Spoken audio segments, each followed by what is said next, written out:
Menteri Dalam Negeri Republik Indonesia Muhammad Tito Karnavian resmi melantik Bustami Hamzah sebagai penjabat Gubernur Aceh menggantikan Ahmad Marzuki. Pelantikan tersebut berlangsung di lantai 3 Gedung C, Kemendagri di Jakarta pada Rabu 13 Maret 2024. Acara pelantikan PJ Gubernur Aceh itu juga sekaligus dirangkai dengan pelantikan Melani Bustami sebagai penjabat Ketua PKK dan pejabat Ketua Pembina Posyandu Provinsi Aceh oleh Ketua Umum PKK Pusat Tri Suswati. Dalam sambutannya, Menteri Dalam Negeri Muhammad Tito Karnavian mengatakan penjabat gubernur memiliki kewenangan yang hampir sama dengan gubernur definitif, kecuali dalam 4 hal. Di antaranya adalah tidak boleh melakukan mutasi jabatan di lingkungannya, kecuali atas izin Mendagri. Selain itu juga tidak boleh membuat kebijakan strategis seperti pemekaran daerah tanpa izin dari Mendagri.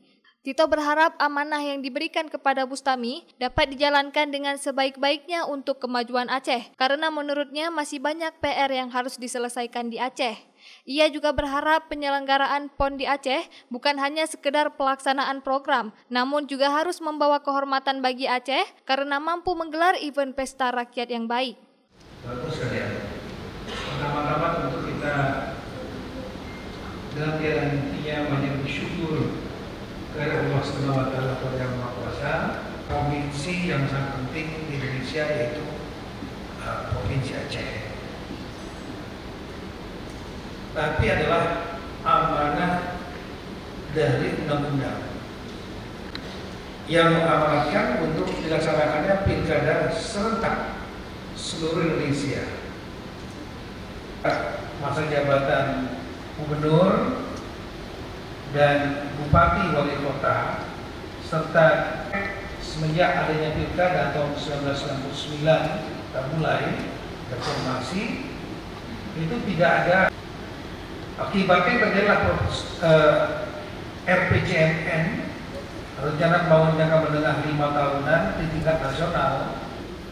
Oleh karena itu dalam kesempatan baik ini saya mohon dengan segala hormat pada Pak Bustami, tolong jalankan amanah dengan baik-baiknya untuk kemajuan Aceh. Banyak hal-hal yang perlu dikerjakan di Aceh. Banyak PR yang perlu diselesaikan. Mulai dari mengawal dan membantu penyelenggara pemilu dan Bawaslu, KIP di sana berlangsung dengan sangat aman, lancar dan baik. Terima kasih banyak. Dengan ucapkan kita bertepuk tangan untuk ini. Karena Bang Walid kata orang wah itu dari Aceh daerah konflik gini bla bla bla. Tapi semua terselesai dengan baik. Dan saya kira ini menjadi cerminan bahwa Aceh masyarakatnya baik-baik, ya, dan ini akan menjadi modal penting bagi Aceh untuk melompat ke depan maju. Selanjutnya, Tito meminta Bustami untuk mempersiapkan penyelenggaraan pilkada serentak di Aceh. Ia juga meminta Bustami untuk mengecek naskah perjanjian hibah daerah atau NPHD dari pemerintah kabupaten atau kota kepada KIP, Bawaslu, dan pengamanan yang ada di Aceh sudah ditandatangani bersama. Dalam kesempatan itu, Mendagri Tito Karnavian juga menyampaikan ucapan terima kasih kepada Ahmad Marzuki atas pengabdiannya selama menjabat sebagai PJ Gubernur Aceh. Ia juga mengatakan Ahmad Marzuki adalah PJ Kepala Daerah terlama yang pernah ditunjuk Presiden di antara penjabat lainnya. Dari Jakarta, tim liputan melaporkan untuk Puja TV Aceh.